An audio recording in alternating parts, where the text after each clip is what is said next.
ఎంతసేపు వస్తుందో చూద్దామని.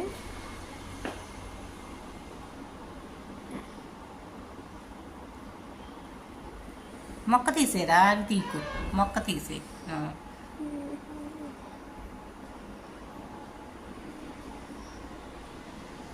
60 సెకండ్స్కి ఎక్కడ నొక్కావా మనం ఇప్పుడు టైము?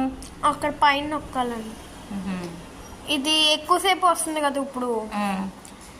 ఇదంతా అయిన తర్వాత వీడియో పెద్ద వీడియోలోకి వెళ్తుందో చిన్న వీడియోలోకి వెళ్తుందో తెలిస్తే మనకి క్లారిటీ వచ్చేస్తుంది.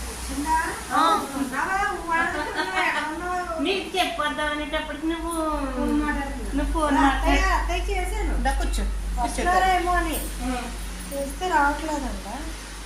రేపు వస్తుందండి. లేదంటే వెళ్తాను, ఇది ఉందో చూద్దామని వచ్చాను. అంటే ఉందలే, అదే సెట్ చేస్తున్నాను, అయిపోయింది. ఓకే చూడు. ఆంటీకి కూడా ఆంటీకి చూపించరా. పెట్టాను ఆంటీ ఇప్పుడు.